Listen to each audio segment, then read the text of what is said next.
Bueno, buenos días. Les doy la bienvenida al cuarto y último día del primer ciclo de seminarios web en derechos digitales. Mi nombre es Oscar Costero, soy presidente de Wikimedia Venezuela y lo estamos haciendo en conjunto con Wikimedia Argentina. De verdad ha sido una jornada muy interesante. Empezamos el lunes con Gema Manzanares, de Enredadas por el arte y la tecnología de Nicaragua. Continuamos el día martes con Caspar Pizano de Access Now, hablando, bueno, Gemma Manzanares habló de acoso machista en línea y creo que hoy también vamos a retomar un poco eso con Pilar. Luego hablamos con el segundo día con Caspar Pizano de Access Now sobre qué eran los derechos digitales, básicamente una introducción a qué son los derechos digitales. El tercer día, ayer, estuvimos con Carlos Guerra de Derechos Digitales de Chile, y hablando sobre cómo funcionan las redes Tor, los VPN. Estuvo muy práctica esa introducción. Los videos de todas esas charlas los estamos compilando para enviarlos por correo electrónico en el transcurso de la semana y todos los materiales que hayan compartido los oradores. Tengo, antes de pasar la palabra a Luisina, un aviso parroquial, que es básicamente que todos van a estar silenciados durante la charla. Y bueno, vamos a utilizar el espacio de chat para comunicarnos, para dejar preguntas, dudas sobre la presentación. Y bueno, no está de más decir que es un lugar de comunicación con respeto y vamos a tratar de cuidar ese espacio como tal. Y bueno, le doy la palabra a Luisina para que presente a Pilar. Hola Oscar, muchas gracias. Hola Pilar, ¿cómo estás? Qué bueno verte.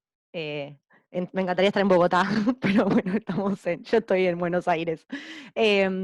Pero antes de empezar, quería comentarles, como planteaba Oscar, que esta propuesta que llevamos a cabo desde Wikimedia Argentina y Wikimedia Venezuela, ya muchas y muchos nos están acompañando desde el lunes, pero estoy viendo que se está sumando gente que no estuvo los otros días. Como estoy admitiendo, voy viendo uno por uno cada tanto puedo ver bien quién es.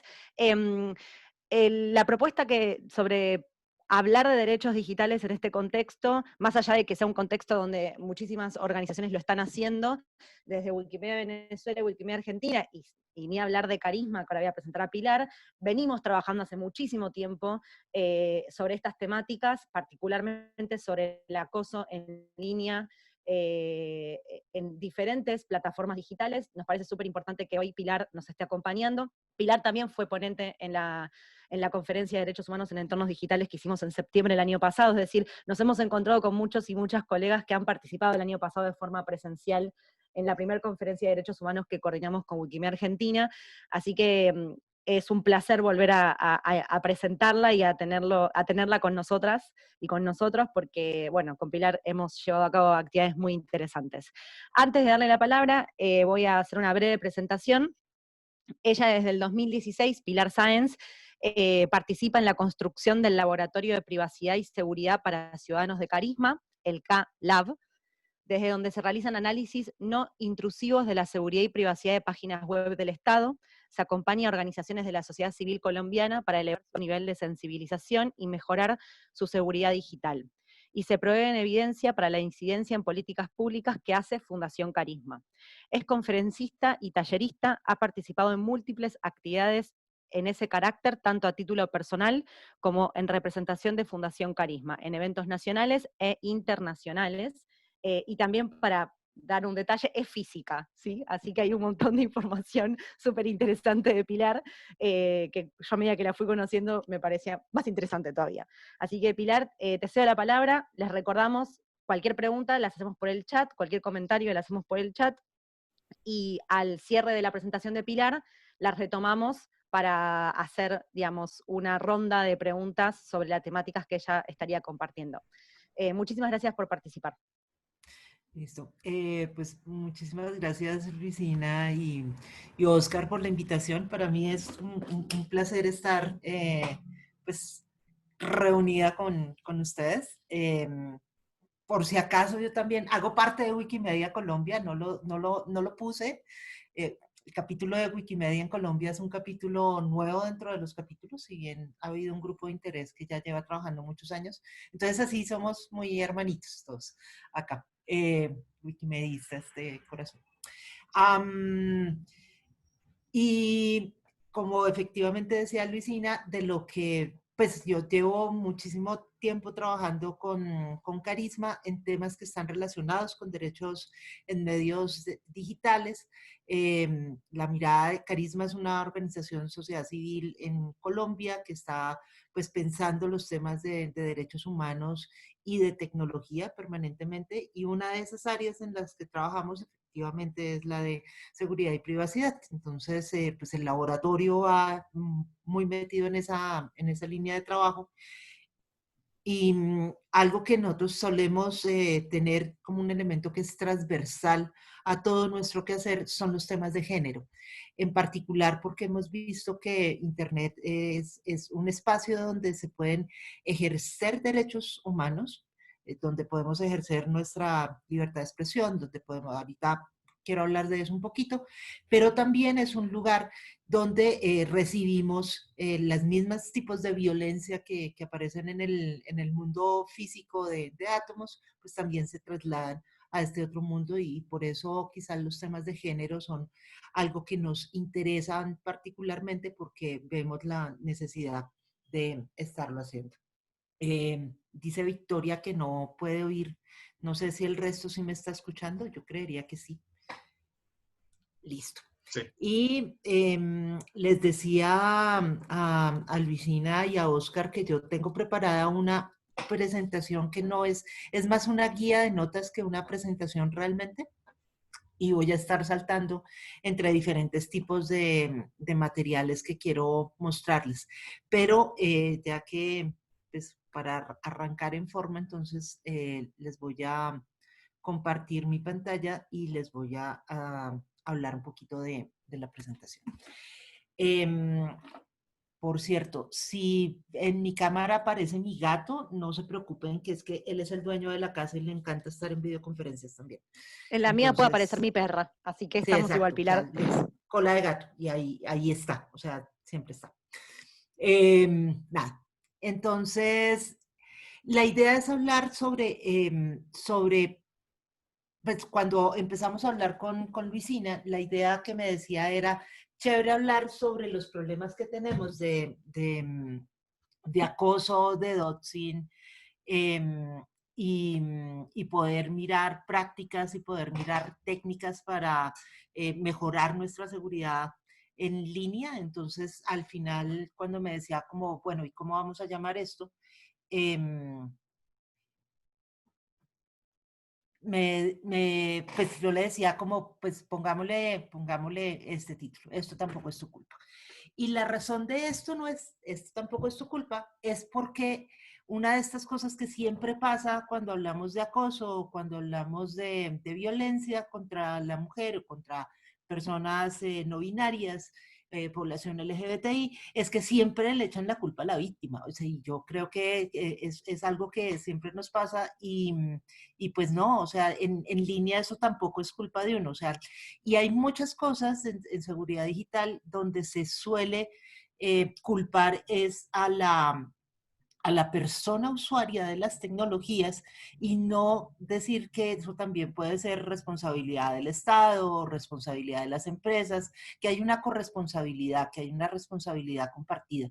Y pues sinceramente esto hay que plantearlo así, o sea, acá todos tenemos nuestra parte de responsabilidad en estos temas, y por eso pues chévere tener estos espacios para poder hablar y para poder debatir sobre estos temas y aprender, pero no podemos olvidar que efectivamente jamás, jamás los casos de violencia van a ser culpa de las personas solamente, y en exclusiva eso no va a ser.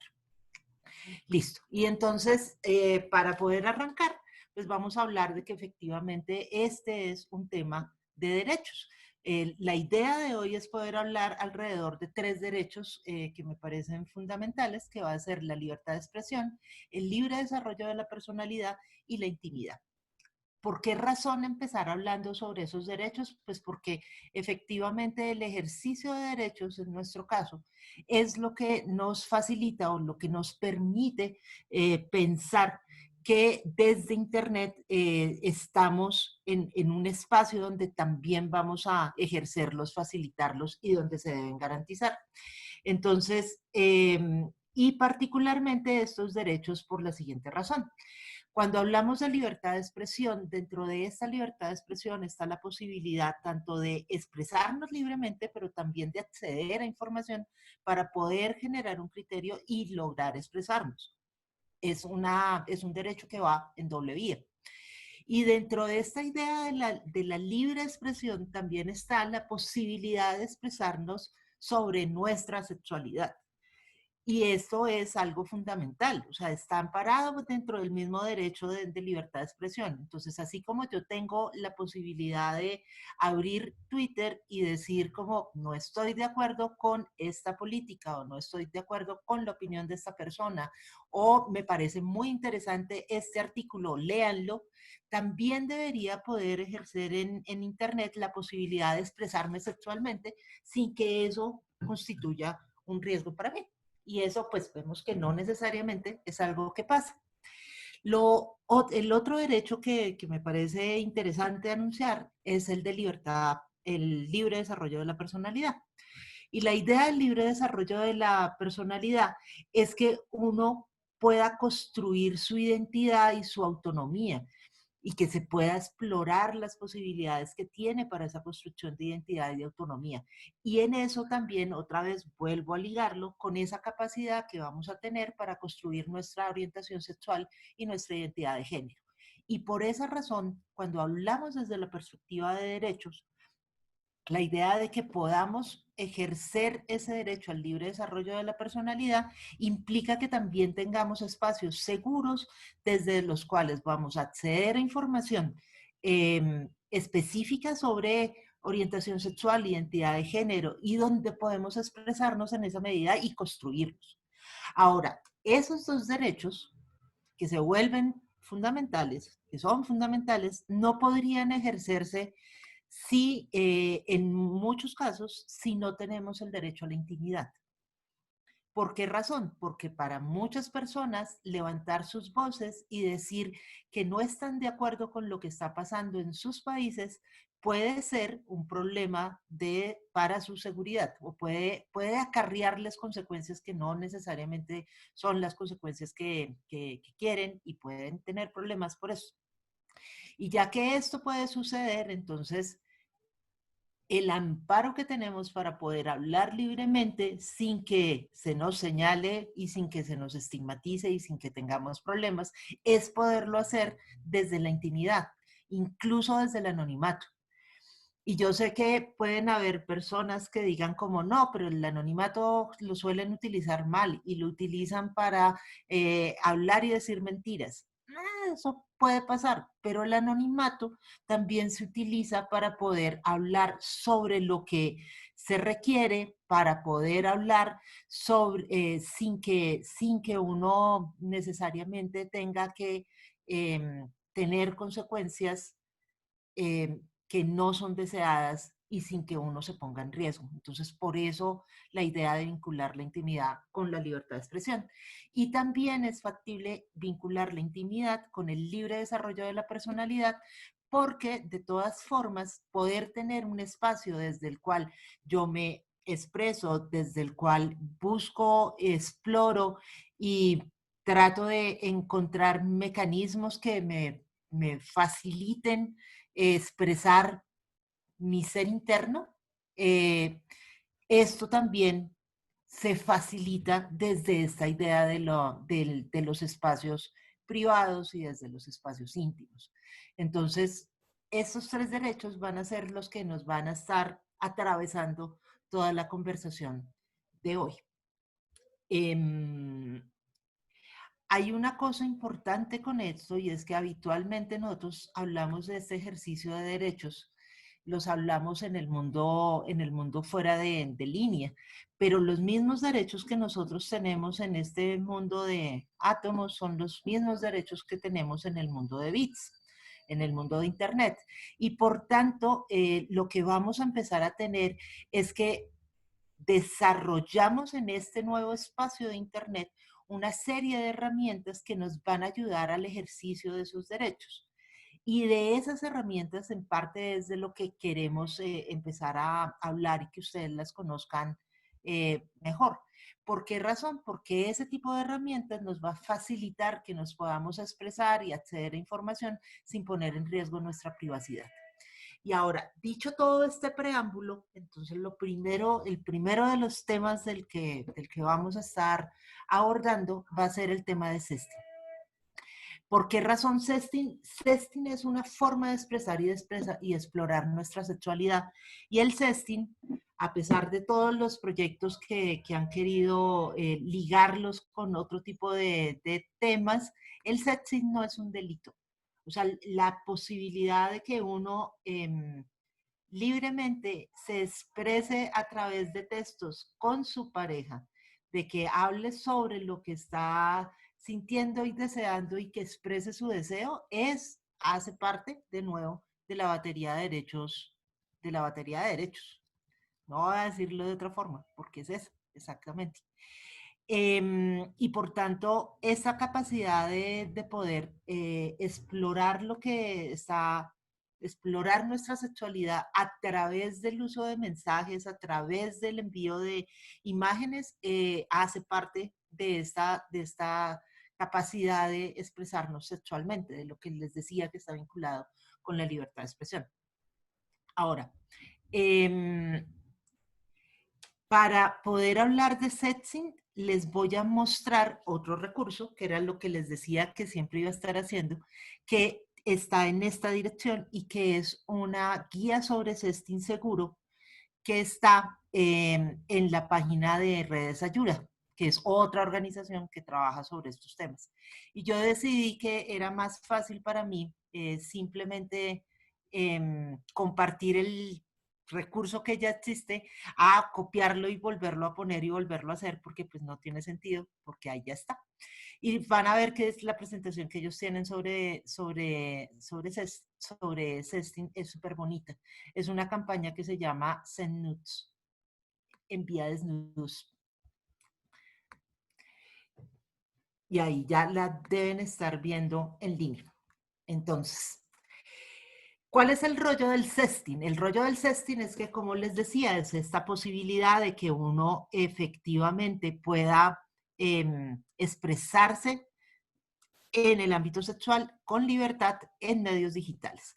Y esta idea de poder enviar conversaciones sugestivas, de poder enviar imágenes sugestivas, pues es parte de lo que se hace cuando se disfruta de forma consensual la sexualidad en línea. Tiene que ver con la posibilidad de ejercer este derecho. Ahora, ojo con varias cosas porque es importante tratar de ser claros con algunas. Uno, estamos hablando de sexo consensuado entre adultos, entre personas adultas. Con los menores y con los adolescentes hay problemas sobre esto porque efectivamente tenemos un montón de líos sobre la forma como circulan las imágenes de menores de edad. Y eso es un tema complejo que también deberíamos poder abordar.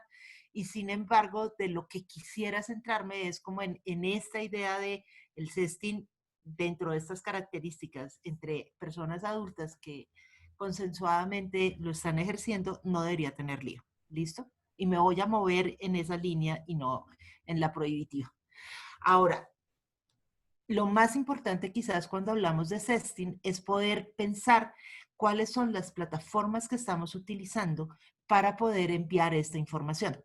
Y entonces vamos a tener ciertas plataformas que son más seguras que otras. Habitualmente nosotros vamos a recomendar siempre que utilicen aplicaciones donde la conversación se mantiene segura y donde fácilmente se pueden poner opciones como la autodestrucción de mensajes. Entonces, tomar una sabia decisión sobre qué plataforma utilizamos para poder hacer sexting es parte de evitar los problemas. Entonces, por ejemplo, en Telegram. En Telegram se puede activar el chat secreto y con el chat secreto uno tiene la posibilidad de, uno, impedir que la otra persona pueda hacer capturas de pantallas de ese chat, porque se deshabilitan, y además, por ejemplo, en iOS se pueden hacer las capturas, pero le llega a uno la notificación cuando la otra persona lo hace. Y por tanto uno puede decir como, ven, ¿qué es lo que estás haciendo? Yo te envío esta imagen para ti, no para que le tomes un pantallazo y se lo vayas a compartir a alguien más. Y entonces, pues, podemos charlarlo. Además, cuando estamos también en Telegram, se permite que uno utilice en el chat secreto. Siempre se va a tener cifrado extremo a extremo y se puede activar la autodestrucción de mensajes.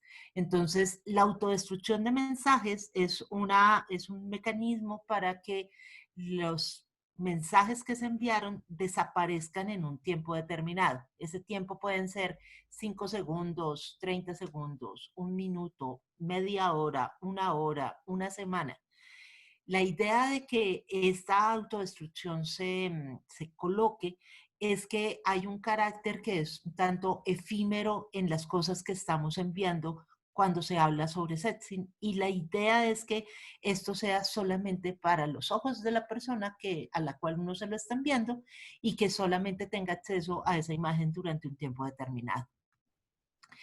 Entonces, ¿cómo se activa el chat secreto en Telegram? Uno se va a donde están los chats y dice nuevo chat y le pone nuevo chat, nuevo chat secreto, esta opción específica, y ahí le aparecen a uno pues con quién quiere chatear de forma secreta, y uno tiene sus chats secretos con tiempos de autodestrucción y demás.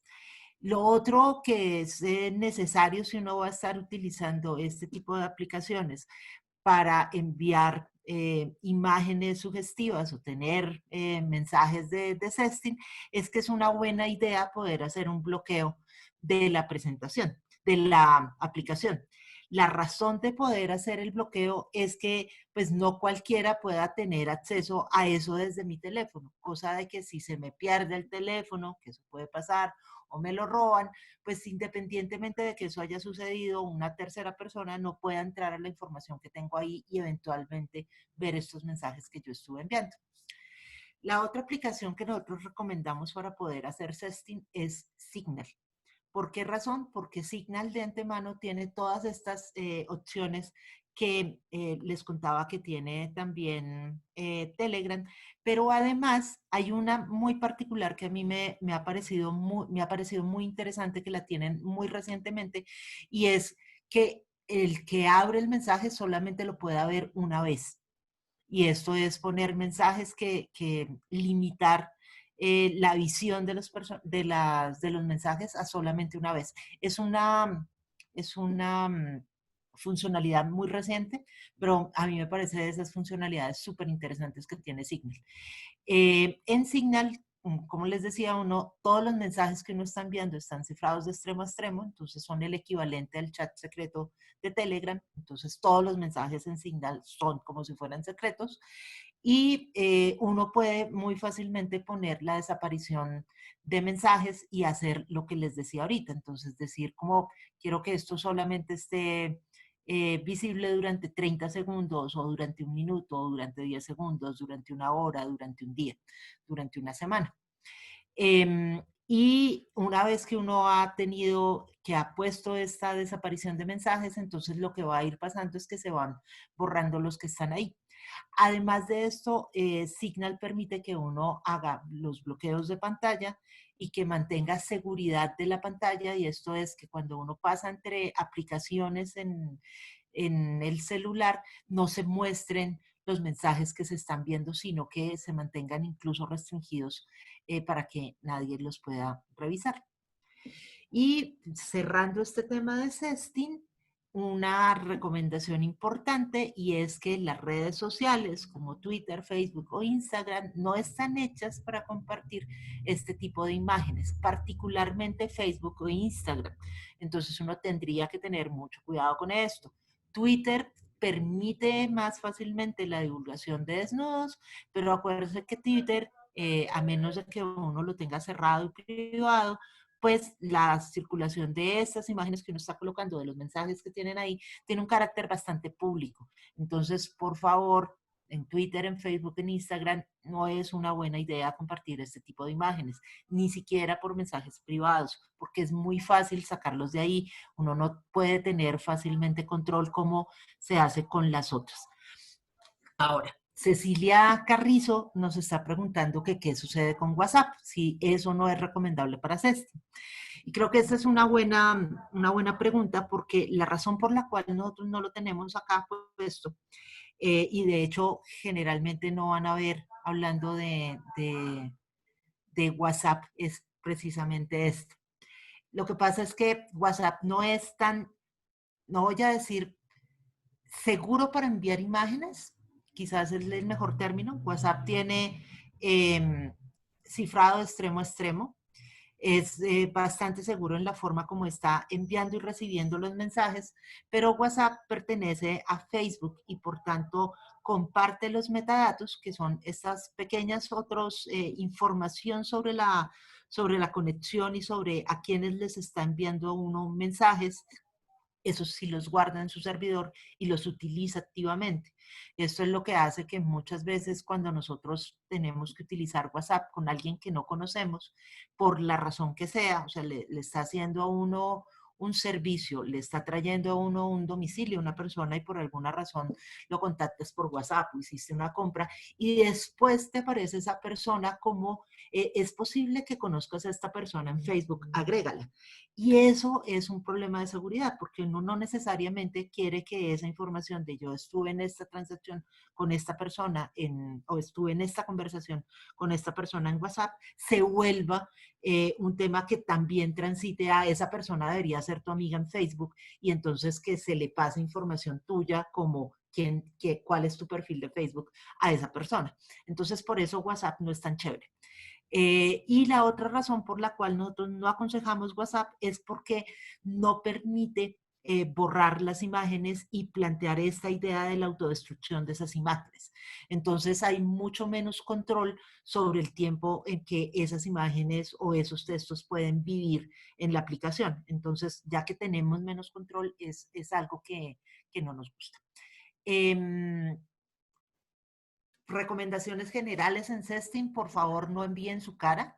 O sea, puede parecer muy divertido, puede ser más sexy, te lo pueden pedir mucho, pero no es una buena idea porque efectivamente esto te está identificando y pues tu cara y tu rostro pues te, te identifican plenamente, y esto en Sesting, si esa imagen llega a aparecer en otro lado, se divulga por donde no debe, el hecho de que aparezca tu imagen puede ser bastante problemático. Entonces se desaconseja el uso de los rostros dentro de las fotos de desnudos.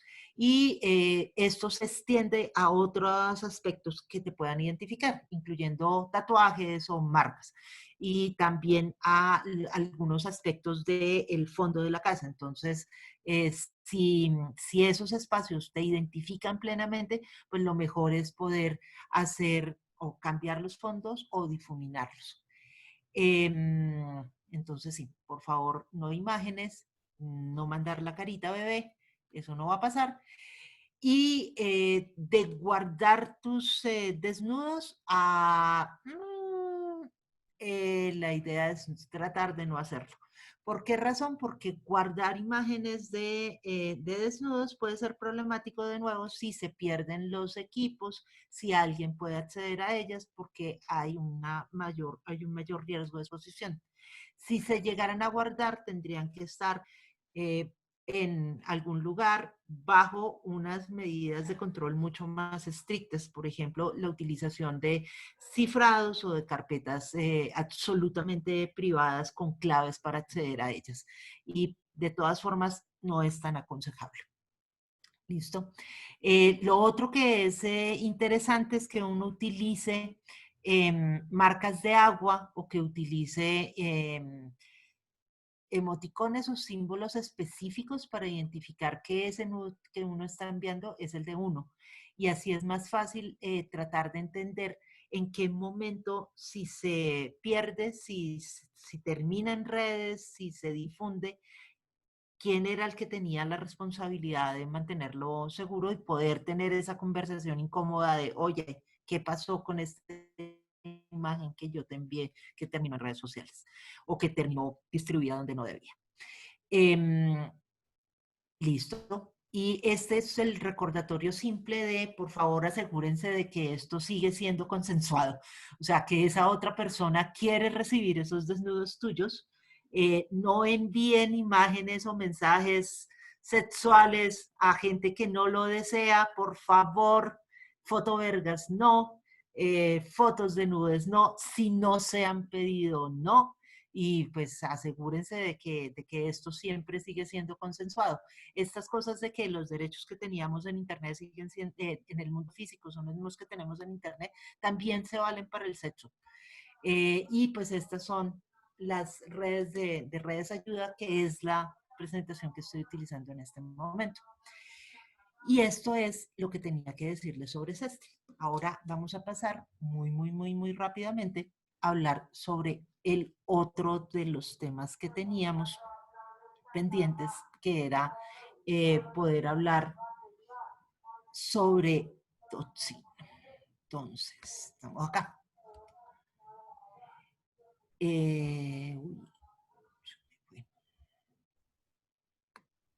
Entonces, les vuelvo a compartir la presentación principal. Entonces, quisiera hablar un poquito sobre los problemas relacionados con el acoso. La idea del acoso es cualquier actividad en donde tú estés permanentemente estigmatizando, haciendo seguimiento, haciendo publicación, haciendo una injerencia no permitida en la vida de otra persona.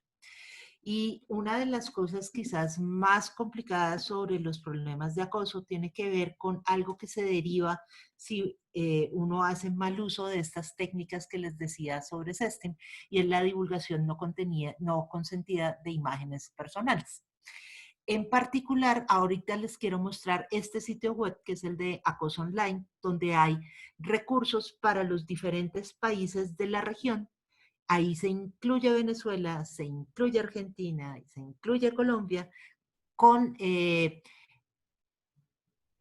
me pregunta Lucía si el ciberbullying entra como forma de acoso online. En algunos casos sí, pero es que todo depende.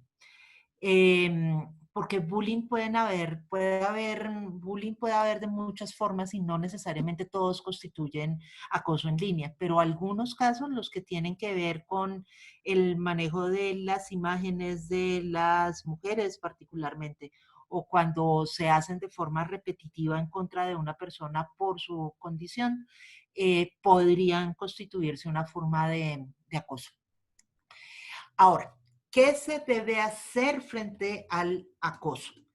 En general, cuando hay acoso en redes sociales, en línea, lo que se sugiere que se debe hacer son estas 5 cositas.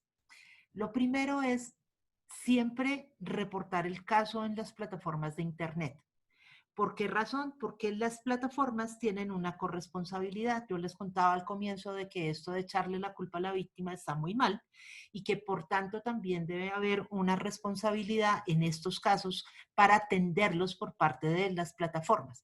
Entonces yo siempre puedo, si me ponen un mensaje que yo siento que es agresivo, violento, que me están acosando, que una persona que está utilizando una red social me está haciendo, no sé, comentarios que no son debidos de forma sistemática, y que si yo le digo, oye, no, sigue haciéndolo, esos casos, esos usuarios, esas cuentas o esos mensajes o esa información se puede reportar en la plataforma para que la plataforma tome acciones específicas. Entonces, una de las opciones que siempre vamos a tener es hacer el reporte en las plataformas. Lo otro que podemos hacer tiene que ver con utilizar el marco normativo de los países en los que nos encontramos. Entonces, si efectivamente el caso de acoso o de bullying es grave y yo quiero tomar acciones legales, pues tengo que conocer cuáles son las leyes que pueden ayudarme y tendría que hacer este tercer paso, que es la denuncia a la justicia. Ahora, es importante recordar una cosa que es supremamente lastimosa en nuestros países y es que la justicia generalmente no es que opere muy bien. Y esto es particularmente cierto en los casos de acoso y en los casos de violencia contra las mujeres y en los casos de feminicidio y en los casos de violencias machistas y en los muchos casos. Los índices que tenemos de impunidad son demasiado altos. Entonces van tranquilamente entre el 80 y el 95% en la región y eso hace que incluso a veces, muchas veces, poner la denuncia, que es un acto bastante traumático en algunos casos para las víctimas, porque generalmente cuando se ponen denuncias, desafortunadamente siempre se termina revictimizando a las víctimas en el proceso. Entonces, muchas veces es lastimoso que no se llegue a ninguna sanción. Entonces, hay muchas personas que no denuncian ante las autoridades y esta es una opción válida que uno también tiene que aceptar y reconocer como lo que tenemos es un problema gigante con nuestro aparato judicial, con la impunidad que ronda este tipo de acciones y tenemos que entender que siempre la víctima tiene que tomar la decisión y si su decisión es no hacer la denuncia, está bien. Uno tampoco tiene que forzar a la gente a hacer las denuncias. Ahora, la cuarta cosa que podemos hacer en relación con el acoso es hacer resistencia y tomar control sobre la tecnología, que es hacer este tipo de actividades de las que les estaba hablando ahorita cuando hablábamos de sexting, conocer mucho mejor las herramientas y poderlas utilizar a nuestro favor. Y evidentemente la quinta cosa que hay que hacer es abrir un diálogo con la comunidad. ¿Por qué razón es necesario abrir un diálogo con la comunidad? Porque si no tenemos la posibilidad de hablar de frente de estos temas, pues lo que vamos a tener permanentemente es una cultura del secretismo y esa tampoco nos va a servir de mucho cuando estamos hablando de que lo que necesitamos es visibilizar que esto es un problema y que más personas puedan conocer que esto es lo que está pasando. Ahora, lo que les acabo de compartir es el sitio de acoso.online, el que les contaba en la presentación, que tiene todos los recursos sobre la parte de acoso y lo dejé acá para el país, para Venezuela específicamente, porque pues sé que hay varios venezolanos, pero si ustedes se dan cuenta también está la información para Argentina o está la información para Colombia, para Salvador, para Paraguay, para Guatemala, para un montón de lugares en donde se habla español, incluyendo España. Bueno, y Brasil también está, portugués. Este sitio es un sitio que está hecho por activistas y que está en el que trabajamos varias organizaciones también que estamos vinculadas. Acceso Libre, Datos Protegidos en Bolivia, y Pandetec en Centroamérica, Son Tus Datos, y por Derecho, y Parlab. Ahí está Carisma y hay un montón de organizaciones que hemos estado pensando los problemas alrededor de la divulgación no consentida de imágenes en particular. ¿Por qué? Porque es quizás uno de los problemas más serios de los que conocemos. Ahora, lo que les decía es que efectivamente en ningún momento nosotros estamos diciendo que esta información que el hecho de que esto suceda es una culpa de la víctima. Otra vez, esto no es natural, no es tu culpa, no te lo mereces. Y si alguien está divulgando información no consentida por ti, es culpa de esa persona que está divulgando la información sin tu consentimiento. Y por tanto, lo que nosotros podemos tener es acciones afirmativas para impedir que esto pase, para denunciarlo en las plataformas o para poderlo hacer para que no suceda. Quizás acá me interesa muy particularmente los casos de los marcos legales, quizás, que era lo que les decía, que las leyes te pueden ayudar. Hay una legislación particular en cada uno de nuestros países que nos puede estar ayudando a hablar sobre estos temas desde las leyes que ya existen, porque no necesariamente, no necesariamente en la ley está contemplado el problema de la divulgación no consentida de imágenes íntimas, porque eso no existe. Y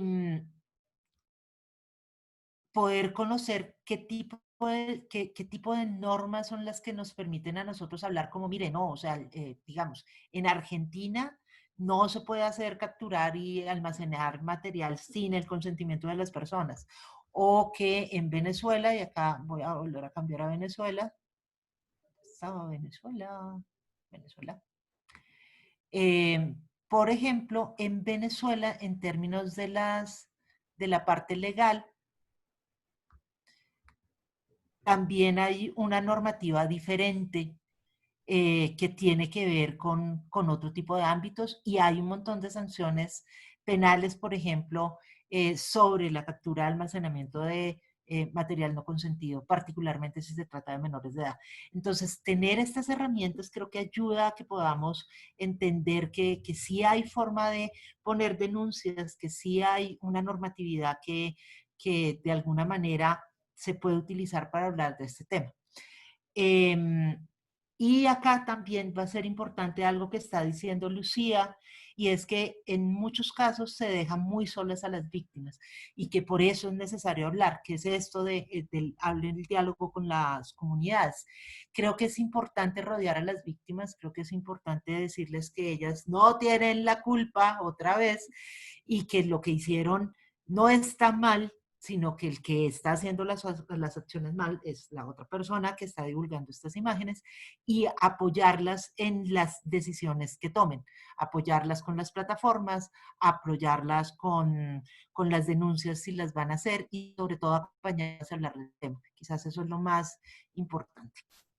Y para terminar, iba a hablarles un momentito sobre otros problemas que tienen que ver con... Uy, estamos...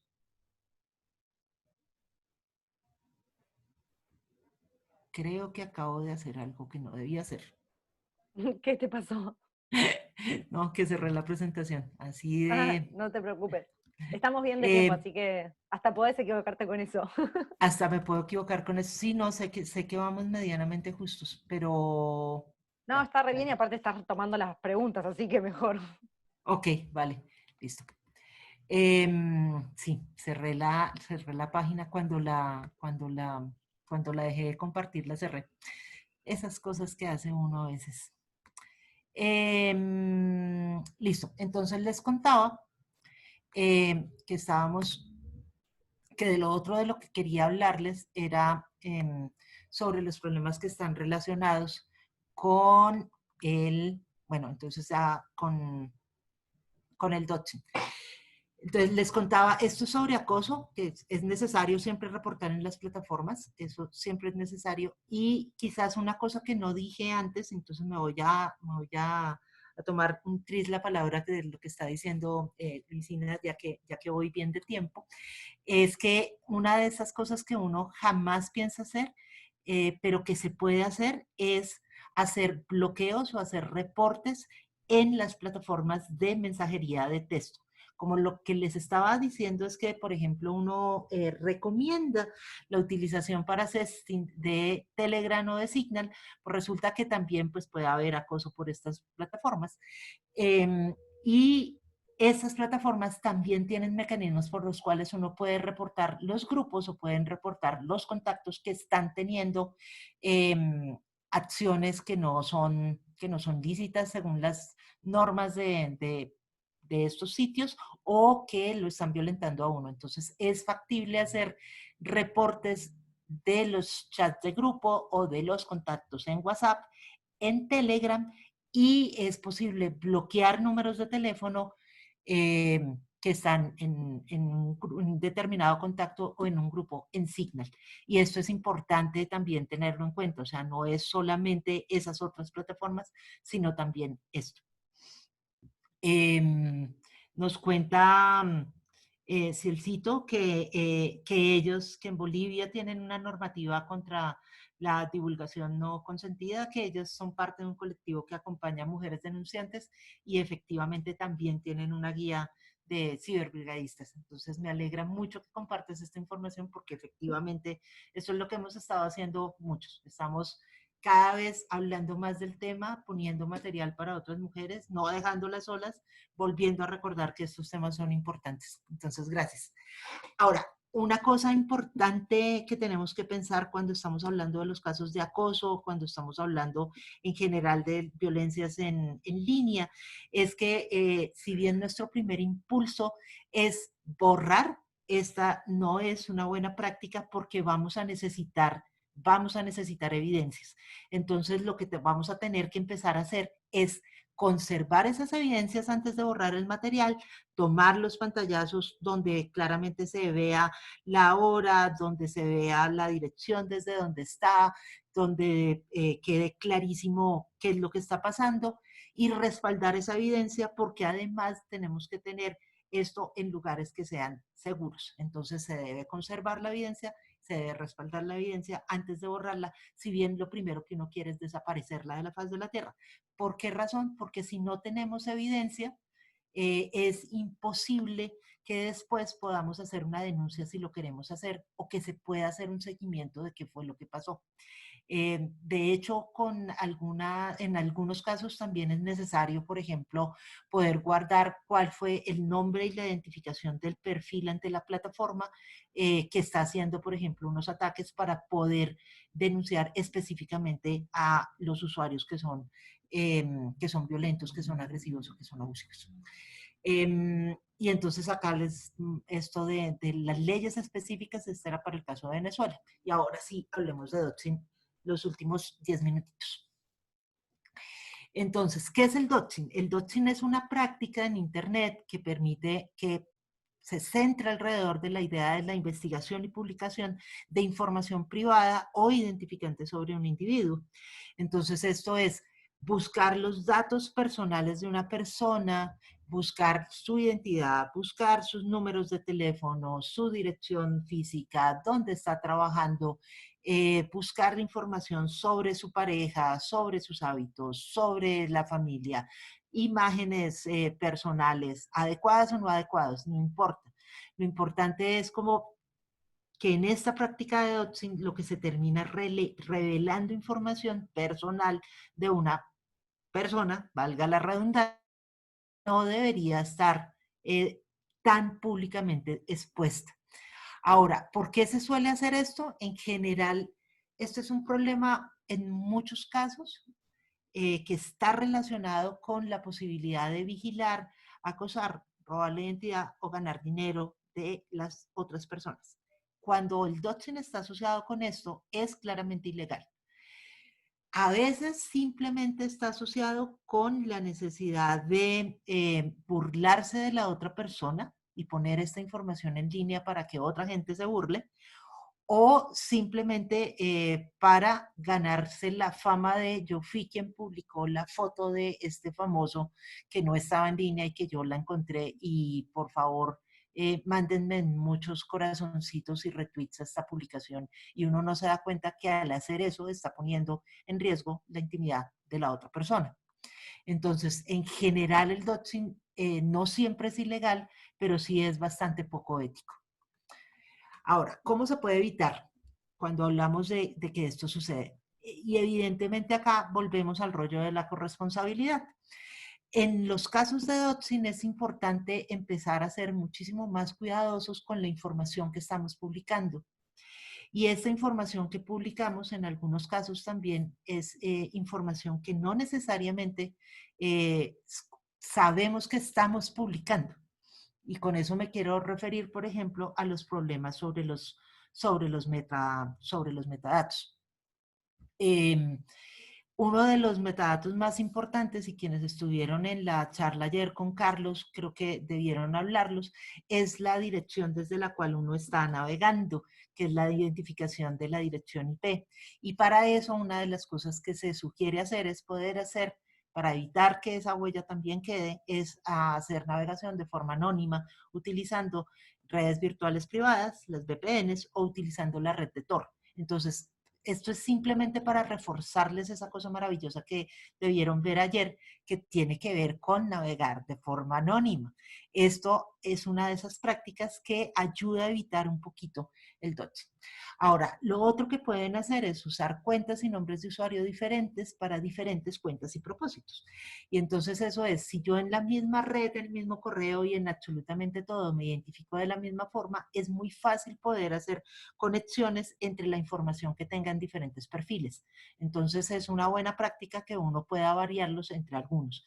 Igual que uno utilice contraseñas diferentes en cada una de las cuentas y siempre es que sea posible activar el doble factor de autenticación. Ahora, yo sé que quizás ya lo han hablado, el doble factor de autenticación es un problema en algunos regímenes donde se tiene acceso, por ejemplo, muy fácilmente a la información que pasa a través de las redes de telefonía celular y en particular a través de los mensajes de texto. Entonces hay que buscarse otras formas de hacer la activación del doble factor de autenticación en esos casos, pero siempre es bueno que pueda aparecer. Lo otro que uno puede hacer es evitar que en los archivos que uno está compartiendo se comparta también información de metadatos. Y esto es muy particular para las personas que registran dominios. Los nombres de dominio, cuando uno hace el registro del nombre de dominio, piden información personal. Por ejemplo, el nombre de la persona que lo está registrando o de la organización que está registrando el dominio, su dirección y su teléfono. Entonces es muy importante en esos casos que cuando se vayan a hacer esos registros y uno quiera proteger esa información, pues se utilicen herramientas particulares como la posibilidad de decir, de poner información que no necesariamente sea cierta o de reducir la información que se despliega a través de el uso de otro tipo de herramientas como los servicios de protección de la privacidad. Eso sobre el doxing. Ahora, creo que una de esas cosas que siempre queda en el aire es si yo estoy haciendo esto, ¿cómo evito esta vaina con los metadatos? Porque las demás cosas creo que ya de cierta medida lo han estado mirando. Pero el tema de los metadatos es uno de esos temas donde uno generalmente no pone mucho cuidado. Y solamente para decirles que es muy fácil encontrar información sobre esto, les quiero compartir de nuevo una información específica sobre cómo se borran metadatos. Y esta ya me la saqué de un portal en internet sobre tecnología. Entonces se los voy a compartir directamente y ustedes la pueden buscar, la pueden googlear y la pueden tener ahí. Listo. Entonces ese es esto. Metadatos. Entonces, ¿qué son los metadatos de un archivo? ¿Qué información muestran y cómo se borran? Que eso es, esto está en Hataka. Y la idea de esto es que, como les decía, uno va a tener una pequeña cantidad de información sobre el archivo que habla mucho del archivo. Por ejemplo, en los archivos habitualmente uno puede encontrar el nombre de la persona que lo creó, cuándo lo creó, desde qué computador, utilizando qué programas. Pero, por ejemplo, si uno está hablando de fotos, dentro de esos metadatos también va a estar la información, en algunos casos, de la ubicación, sobre todo si uno lo toma con una cámara y esa cámara está con el GPS puesto y en las opciones de la fotografía uno le dijo que sí, que guarde la ubicación, entonces esa información va a quedar ahí y pues esa información está diciendo en dónde tomé la foto, con quién estaba, dónde estaba. Y esa información habla a veces mucho más que la foto. Entonces, ¿cómo se pueden ver esos metadatos? Generalmente cuando uno mira las propiedades de ese archivo, siempre se pueden ver cuáles son los metadatos que existen y en algunos casos, como por ejemplo directamente en Windows 10, uno podría irse a la pestaña de detalles y en los detalles está esta opción de quitar las propiedades y información personal y uno la edita desde ahí directamente y la borra, la quita. Y esto es como la forma fácil de poderlos quitar.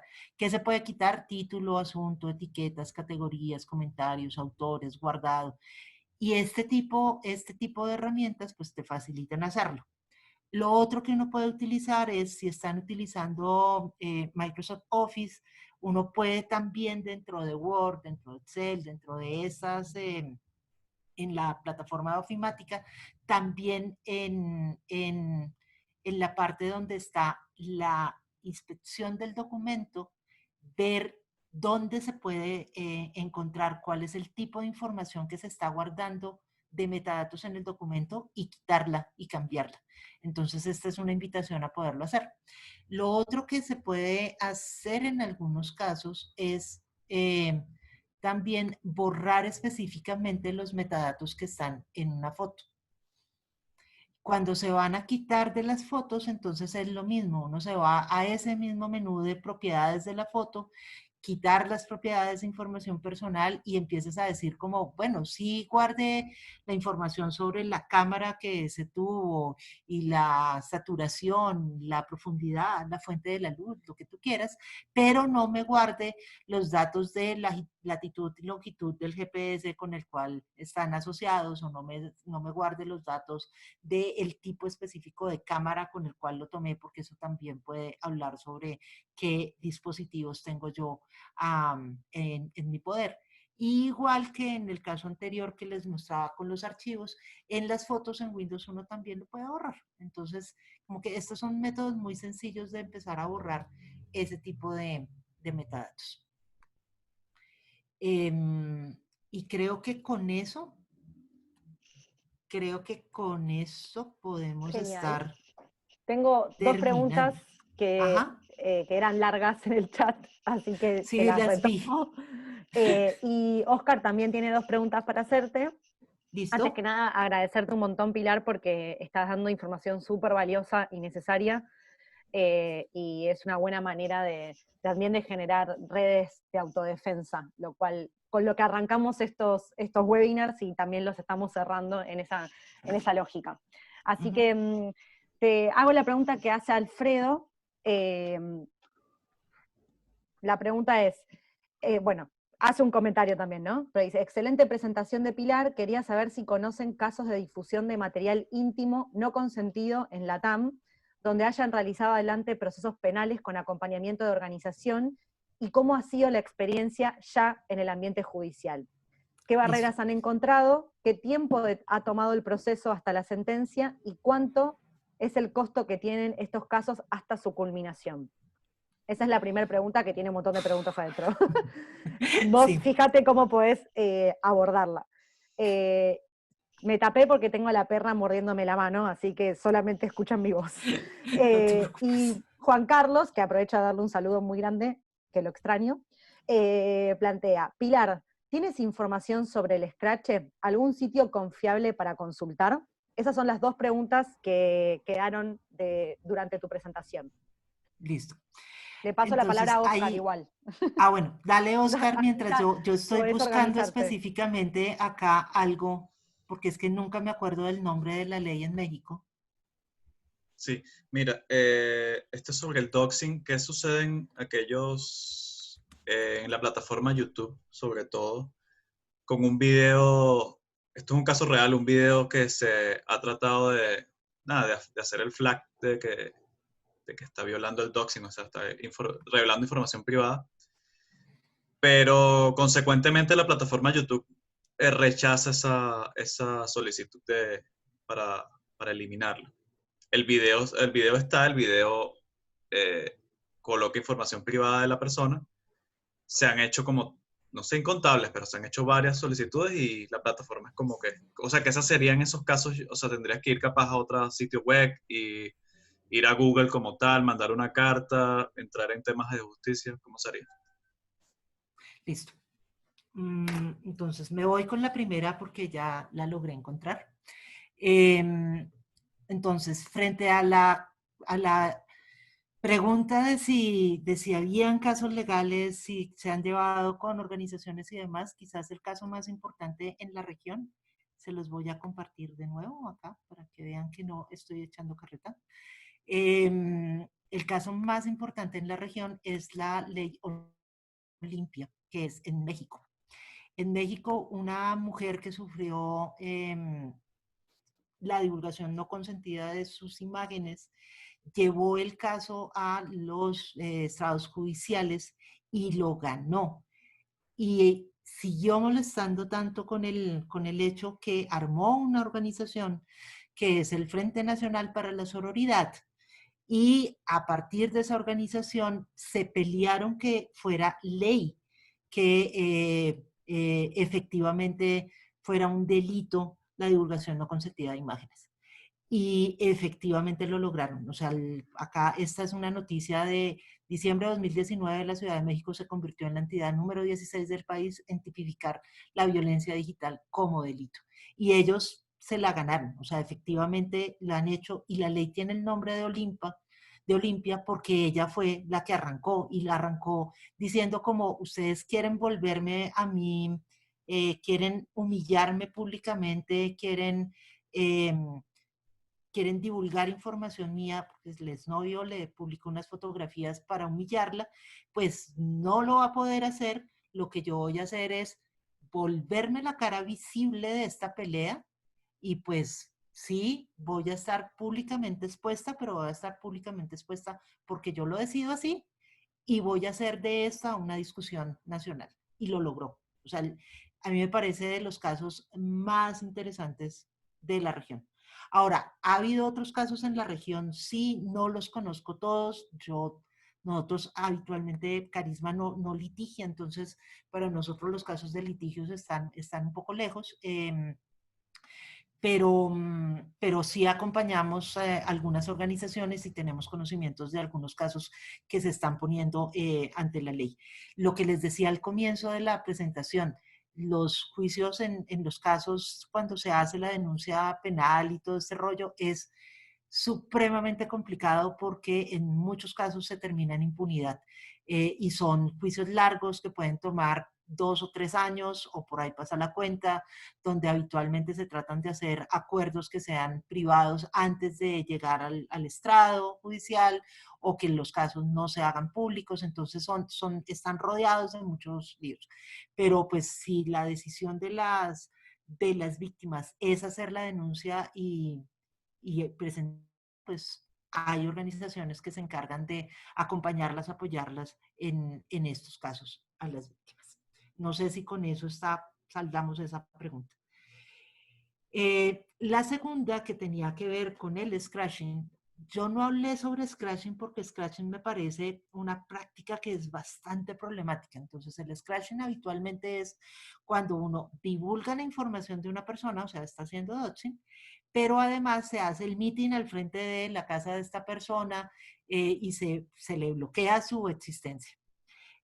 Yo tuve que padecer muy cercanamente el caso de un amigo al que le hicieron eso, vinculado con un problema súper político en Bogotá, eh, que terminó siendo afectado por estas dos estrategias combinadas, y terminaron llegando personas a su casa a amenazarlo porque alguien había difundido la información de su casa, y la razón por la cual tenían la dirección de su casa era porque él aparecía como la persona que había registrado un dominio, y no había, cuando había registrado ese dominio, aparecía su nombre, aparecía su dirección y aparecía su teléfono. El caso que les comentaba de cuando uno registra un nombre de dominio y no cambia esta información.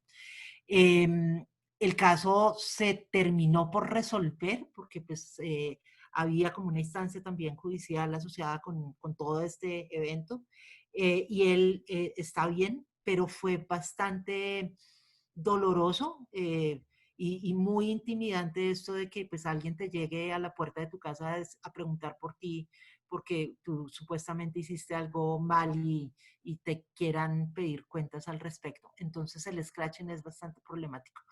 Ahora, en algunos casos hay gente que lo justifica como una práctica de protesta, y yo creo que uno tendría que empezar a pensarlo desde el punto de vista ético, en qué casos y de qué forma es lícito o no hacerlo, porque de todas maneras, aun cuando uno no lo quiera, aun cuando uno no los quiera, los victimarios también tienen derechos y eso hay que repetirlo y hay que aceptarlo. Entonces uno tampoco les puede violar sus derechos en aras de favorecer a otros. Entonces, con esto hay que tener mucho cuidado y hay que tratar de tomarlo de la mejor forma, con las mejores consideraciones éticas y quizás respirar profundo antes de plantearse rápidamente hacer una acción de sanción social. Pueden ser buenos métodos en algunos casos, pero en otros, si tú pones en riesgo a la persona, por más que nos caiga mal, no está bien. Y el último que estaba diciendo Oscar en relación con el doxing, ¿sí? Sí era doxing, ¿cierto? Sí. De nuevo, o sea, creo que es un problema habitualmente con las plataformas cuando no toman acciones y lo que nosotros hemos descubierto que se ha podido hacer es establecer canales específicos de comunicación con estas plataformas para abordar estos temas. Entonces, hay algunas organizaciones que ya tenemos canales de comunicación bastante cercanos con las plataformas. Carisma es una de esas organizaciones. O sea, somos trusted partner con Facebook, entonces podemos reportar algunos casos a Facebook. También tenemos canales de conversación con Twitter y tenemos canales de conversación con YouTube. Entonces, en este caso, como ya ustedes ya lo escalaron, ya pusieron la denuncia, no han recibido casos, si quieren, lo que podemos hacer es ofrecernos para ampliar su voz ante esa plataforma en particular con el caso específico. Pero para eso, pues sí necesitamos que nos envíen la información específica, nosotros evaluamos y les contamos como la ruta y se plantea una reunión con ellos o por lo menos se les pregunta por qué han desestimado el caso, porque puede ser que ellos no estén viendo lo que nosotros sí vemos. En muchos de los casos con las plataformas lo que hemos encontrado es que hay poco conocimiento sobre los contextos locales, entonces a veces se dificulta que evalúen que una publicación es una publicación donde se está haciendo estigmatización o donde se está utilizando bien lenguaje que puede ser violento localmente, pero que para el resto no tiene, pues como que no reviste ningún peligro la utilización de ciertas palabras fuera de contexto. Es difícil darse cuenta de que eso puede ser violento. Entonces, en esos casos lo que hacemos es apoyar a las personas, a las organizaciones que quieren establecer estos canales y hacer las preguntas directamente. Creo que con eso ya tenemos todo. Luisina y Sí. Oscar, muchas gracias. Hay una Excelente. pregunta más, Hay otro Pilar, más. que es un detalle, pero que es Ujú. importante porque, bueno, en estos días estamos usando, creo que quien no lo usaba está explotando el Drive, entonces lo que preguntan es qué pasa con las imágenes o con los archivos que se guardan en el Drive. Entiendo que la pregunta la hizo Karina y tiene que ver Sí, ya la vi. digamos, con la protección de esa información. Habitualmente lo que se queda en el drive y tú no borras, pues se queda en el drive. Entonces, si ese drive está compartido con otras personas, pues esas otras personas podrían tener acceso a esa información. Entonces, acá de nuevo vuelve la misma idea que uno tiene que machacar siempre cuando está hablando sobre seguridad digital. Y es que pues, uno tiene que tener cuidado con el tipo de archivos que está compartiendo, con quiénes los está compartiendo y tratar de no perder el control de esa información. Habitualmente la frase es que si uno deja una información en Internet, ya garantizar la seguridad de esa información es muy difícil. En Internet, y cuando dicen así, yo diría en Internet abierto, público, cuando uno hace público algo, pues ya mantener el secreto sobre eso no funciona. Si uno tiene información en el Drive, va a estar tan protegida como buenas sean tus prácticas sobre ese Drive. Si ese Drive lo tienes compartido con otras personas, pues esto es como, no sé, como pues les estás dando las llaves de la casa a 100 personas, entonces pues qué tan segura va a ser tu casa si le das llaves a 100 personas. pero si solamente se la das a 5 y sabes cuáles son esas 5 y por qué la tienen, y en todo caso se están comunicando qué es lo que está pasando y tú realmente confías en esas personas y sabes que sus prácticas son buenas, pues estamos bien. Entonces, la idea es tratar de mantener la menor cantidad de archivos compartidos con la menor cantidad de personas, pero esas herramientas que son maravillosas para trabajar en estos momentos, pues las tenemos que utilizar de la forma más responsable posible. Y pues eso es lo que está ahí en el tintero. Acuérdense de utilizar buenas contraseñas, de utilizar una única contraseña por cada una de las cuentas que tienen, incluyendo esas para el Drive, y utilizar el doble factor de autenticación, particularmente para esas cuentas también tienen cosas del Drive. Creo que con eso estamos. Dale, excelente, Pilar. De verdad, muchas gracias por la implicación tan concisa. También quiero dar las gracias a todas las personas que participaron los 4 días. Vio muchas caras conocidas. Este es el primer ciclo de seminarios. Vamos a tratar de hacer estos seminarios. Vamos a tratar de invitar también a Wikimedia Colombia, capaz en el futuro, otros capítulos de la región, porque veo gente de Bolivia, de Nicaragua. Y nada, bueno, os dejo el cierre para Piscina también. Gracias, Oscar. No, Pilar, muchísimas gracias. Yo soy fanática de Carisma, me parece una excelente organización a nivel regional e internacional. Bueno, de hecho, es una referente en lo que tiene que ver, en lo que representan los derechos humanos, también en los territorios digitales, y creo que en ese sentido es súper importante contar con tu exposición y también con todo lo que compartiste, porque lo que hablábamos con Oscar hoy a la mañana antes de iniciar el webinar tenía que ver con hay nichos donde trabajamos un montón estas temáticas, donde nos encontramos un montón en paneles y debatimos y escribimos artículos, etcétera, pero democratizar el acceso a esta información y tener agencias sobre ese contenido es parte de, digamos, de nuestra labor como organizadores de estas conferencias, como talleristas, como movimiento Wikimedia, etcétera. Creo que lo que estamos logrando durante todos estos tiempos de cuarentena en los diferentes países de la región es súper valioso porque no estamos viendo las mismas personas en las conferencias, estamos viendo personas que realmente están teniendo muchísimas dudas y están encontrando respuestas y estrategias para cuidarse en el mundo digital, que también tiene que ver con violencias que están a nivel social, en el espacio físico, digamos. Así que muchísimas gracias a todos, todas y todes. Es un placer cerrar hoy con más de 262 personas que participaron de los 4 encuentros. Van a estar recibiendo toda la información la semana que viene, los videos van a estar editados, sobre todo porque en la primera parte que ustedes no ven, nosotras y nosotros cerramos detalles con los conferencistas y esa parte se saca. Entonces, toda esta información que lleva un trabajo aparte va a estar compartida la semana que viene a los correos con los que se inscribieron. En caso que no les llega, nos pueden contactar por nuestras redes sociales, en Twitter y en Instagram y en Facebook y en el canal de YouTube, tanto de Wikimedia Argentina como de Wikimedia Venezuela, va a haber alguien que va a responderles, seguramente, no lo dudo. Así que muchísimas gracias, Pilar, muchas gracias a todos, todas y todes, y espero que continúen bien con su jornada. Gracias. Dale, hasta luego.